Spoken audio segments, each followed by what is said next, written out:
আসসালাম guys, welcome back to another new video. আশা করি সবাই অনেক ভালো আছেন আর আপনাদের দয়ায় আমি অনেক ভালো। তো গাইজ, বিগত অনেক দিন পরে আবার একটা নিউ ব্লগ নিয়ে আপনাদের মাঝে হাজির হলাম। আজকের চ্যালেঞ্জটা হচ্ছে বা আজকের ব্লগটা হচ্ছে, আপনারা সকলে জানেন যে আমার ফ্যাট বাইক আছে। তো আমি আজকে ফ্যাট বাইক দিয়ে হ্যান্ডেল বার না টাচ করেই 1 মিনিটের অধিক চালিয়ে দেখাবো, আর সাইকেলের বা ফ্যাট বাইকের টপ স্পিড আপনাদের উঠিয়ে দেখাবো। অনেকের মনে প্রশ্ন আছে যে এই সাইকেল বা এই বাইকটা কেমন গড়ে বা চলে কিরকম, রানিং কেমন আর ব্যালেন্স কেমন, সেটা আপনাদের অবশ্যই দেখাবো। তো গাইজ চলো তাহলে আর কথা না বাড়ি আজকের ভিডিও এখানে শুরু করা যাক।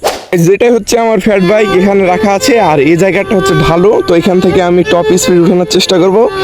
এখান থেকে নামালে যেটা হবে, আমার একটু কষ্ট কম হবে আর স্পিড উঠার বেশি স্পিড উঠার চান্স থাকবে। তো লেটস গো। প্রথমত আমার সামনের গিয়ার যেহেতু নষ্ট, আমি গিয়ার সর্বোচ্চ যেটা টপ গিয়ার আছে এটাতে চেনটা হাত দিয়ে উঠিয়ে নিব আস্তে। অবশেষে উঠে গেছে, এখন বাকিটা দেখা যাচ্ছে। তো এখানে দুইটা ভাই আসছে। ভাই, এরকম সাইকেল আপনি কি চালাইছেন এর আগে? না না, আমি চালাইনি ভাই, আপনার প্রথম দেখছি আজকে। প্রথম দেখছেন? আপনি মোটরসাইকেলের চাকা ভিড়া আছে নাকি তা বলছি। তাই নাকি? তো কেমন লাগতে পারে আপনার আইডিয়াতে চালাতে? ভালোই লাগে। ভারী লাগবে? চিকনটা চালাইছি, চিকন চাকা ছিল। নর্মাল গিয়ার নাকি? তো গাইস, এখন দেখা যাক যে কত আমরা স্পিড উঠাতে পারি। আর এই হ্যান্ডের স্ট্যান্ডটা নষ্ট হয়ে গেছে সাইকেলের। তো চলুন তাহলে দেখা যাক কত স্পিড উঠানো যায় টপ।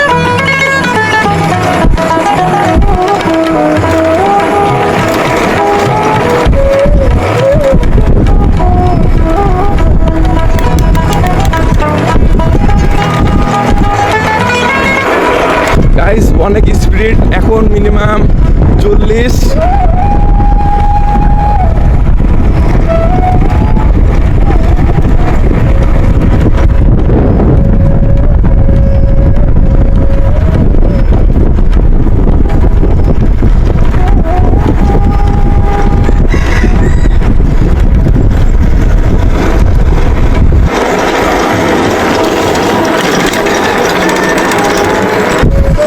গাইস, স্পিড কিন্তু আপনারা অবশ্যই দেখতে পেলেন যে কত স্পিড উঠেছিল। 50-এর কম না, 50 স্পিড উঠেছিল মাস্ট বি। আর ওই সাইডে যেতে পারলাম না, বিকজ ওদিক অনেক অনেক বড় টার্নিং আছে, মানে ক্র্যাশ হওয়ার সম্ভাবনা ছিল। আর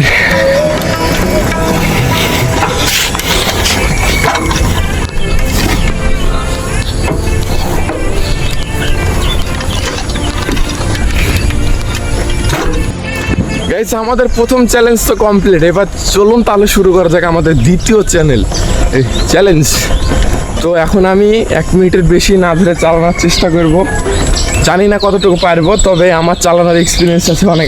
গাইস, আমাদের এখন চ্যালেঞ্জটা শুরু হয়ে গেছে। আপনারা কাউন্ট করতে থাকেন আমি আদৌ কি 1 মিনিটের বেশি না ধরে চালাতে পারি কিনা। এর আগে আমি 7 কিলোমিটার চালাইছিলাম না ধরে, তবে আজকের চ্যালেঞ্জটা একটু ছোট, বিকজ রাস্তাঘাটের অবস্থা আপনারা দেখতে পাচ্ছেন। রাস্তা অতটাও চওড়া না, অনেক রিক্স এই রাস্তায় না ধরে চালানো সাইকেল। বিকজ সাইডে আছে খৈরা, অর্থাৎ এই খৈরাটা আমরা আমাদের গ্রামের ভাষায় খৈরা বলি। আর এটার নাম হচ্ছে জুয়াখালী নদী, ঠিক আছে? এটা সরাসরি নদীর সাথে সংযুক্ত আছে। আর অলরেডি গাইজ আমাদের 38 সেকেন্ড হয়ে গেছে।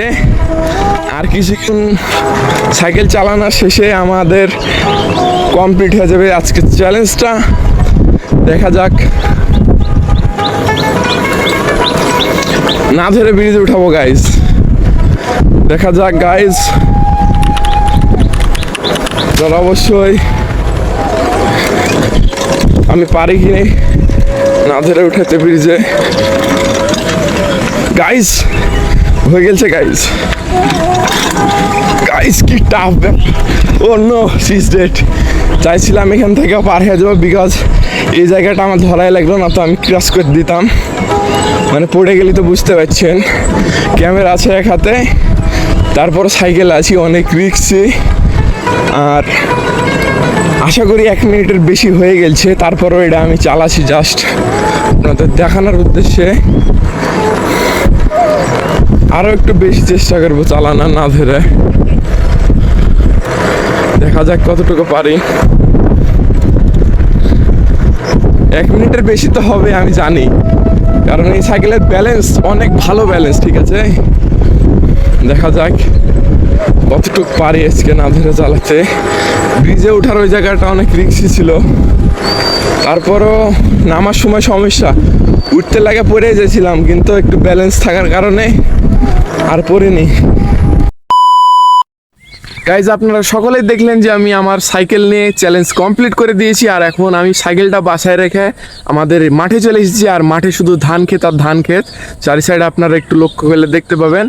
আরও কিছু কিছু জিনিস আপনাদের মাঝে আমি আজকে দেখাতে চলেছি। তো যারা এখনও চ্যানেলটি সাবস্ক্রাইব করেননি অবশ্যই সাবস্ক্রাইব করে দিতে কখনো ভুলবেন না, আর পেজ থেকে দেখলে অবশ্যই পেজটাকে ফলো করে দেবেন।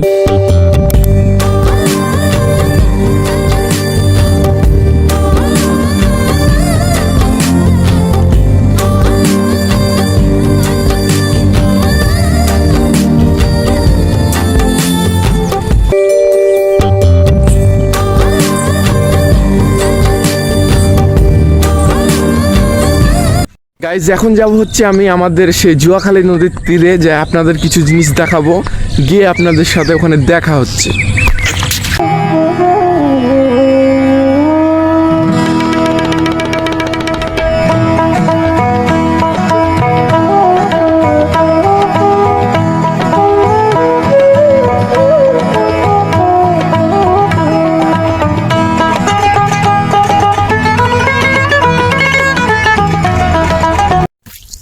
গাইজ অবশেষে চলে এসেছি আমাদের খৈরার ধারে, আর এখানে দেখতে পাচ্ছেন কি কাজ হয়েছে।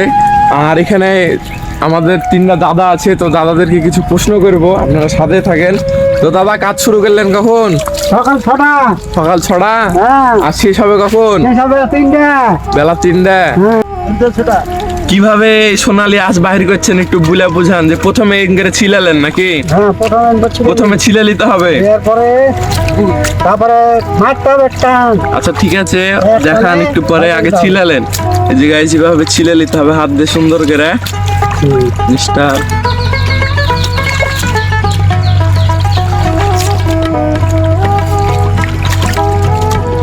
যেভাবে ছিলে নিতে হবে। এই সাইডও আরেক দাদা করছে, দেখেন যেভাবে ছিলে, এই যেভাবে টান মারতে হবে। পা দিয়ে ধরেছেন নাকি সিঙ্গর? পা দিয়ে ধরেছি আর হাত দিয়ে টানছি। ও দিয়ে আচ্ছা, আবার ব্যাপার। ও এই নিয়ে আপনার কত সুন্দর হয়ে গেল। হ্যাঁ। এবার আপনি জোড়ো করে বাঁধিয়ে দেবো, বাস পরে ধরেন যে রোদে দিয়ে শুকিয়ে টুকিয়ে ও দিয়া এগুলা হয়ে যাবে পাট খড়ি, আর এগুলা হয়ে যাবে পাট বস্তা, মেলা ধরনের জিনিস বানায়, বিদেশে রপ্তানি করে। সুন্দর মেলা রকমের জিনিস, খড়িও হয়, নোন্দা দেওয়া হয়, সব হয়। মেলা কাছে লাগে। যেভাবে টানছে দেখেন। প্রিয় দর্শক, এটাই ছিল মূলত আমাদের আজকের আয়োজন। আর যদি ভিডিওটি ভালো লাগে তাহলে অবশ্যই একটি লাইক করে যাবে।